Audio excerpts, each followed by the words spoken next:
നമ്മുടെ ഒരു പരീക്ഷണമായ ഒരു വായ വെച്ചിരുന്നു. കാരണം വെറും തറയിൽ 2 അടി വീതി 2 അടി ആയം 2 അടി സമചതുരത്തിൽ ഒരു വായ കോൺക്രീറ്റിൻ്റെ ഇതിൽ വെച്ചതായിരുന്നു. അത് കൊലച്ചിട്ടുണ്ട്. ഇതാ നോക്കിക്കോളൂ. അൽഹംദുലില്ലാഹ്, മാഷാ അല്ലാഹ്, നല്ലൊരു കൊല പ്രതീക്ഷിക്കുന്നു.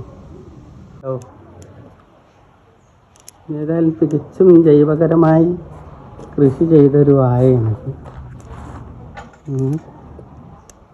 അതിന് ഇതിൻ്റെ തടം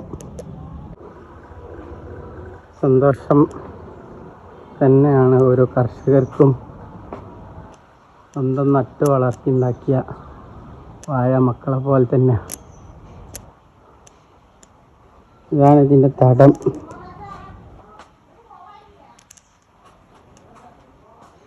ഉഷാറല്ലേ? ഓക്കെ, കൂടുതൽ അപ്ഡേറ്റുമായി ഞാൻ വരാം. ഏതായാലും പലരും ഇതിനെക്കുറിച്ച് നെഗറ്റീവ് പറഞ്ഞിരുന്നു. ഇത് കണ്ടപ്പോൾ വീടിൻ്റെ മുന്നിലാണ്, അതും കോൺക്രീറ്റ് തറയിൽ.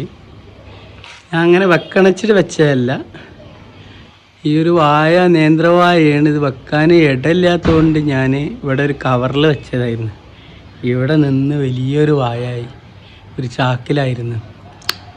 പിന്നെ ഞാനത് എടുത്ത് മാറ്റിയാൽ കേട് വരുവിച്ചിട്ട് ആ ചാക്ക് പൊട്ടിച്ചിക്കാണ്ട് കുറച്ച് മണ്ണും അതിനിട്ട് കൊടുത്തുകൊണ്ട് കുറച്ച് കല്ല് ചുറ്റും വെച്ച്, പിന്നെ ആട്ടുംകാട്ടൊക്കെ ഇട്ട്, വെണ്ണൂറും ആട്ടുംകാട്ടൊക്കെ ഇട്ട്, ഇടയ്ക്കിടയ്ക്ക് നമ്മളെ കിച്ചൺ വേസ്റ്റൊക്കെ ഇട്ട് വളർത്തിയതാണ്. ഏതായാലും വലിയ കുഴപ്പമില്ല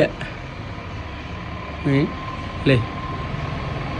വലിയ കുഴപ്പമില്ല. രോഗങ്ങളൊക്കെ ഇടയ്ക്കിടയ്ക്ക് വന്നിരുന്നു.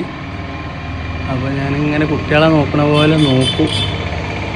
പുഴുകളുടെ ശല്യമാണ് മെയിനായിട്ട്, അല്ലാതെ വേറൊന്നും വന്നിട്ടില്ല.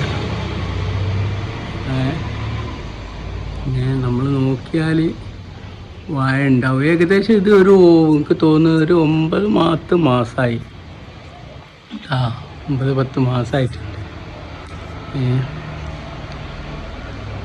നല്ല വെള്ളം ചേർക്കലുണ്ട്. ദിവസം 2 നേരം കുറേശ്ശെ വെള്ളം പാരും. ഒന്നായിട്ട് പാരില്ല, കുറേശ്ശെ പാരുള്ളൂ. അഥവാ അവിടെ ഒരു ചുവട്ടൊരു പൈപ്പ് ഉണ്ട്, അതങ്ങനെ കണ്ടോ.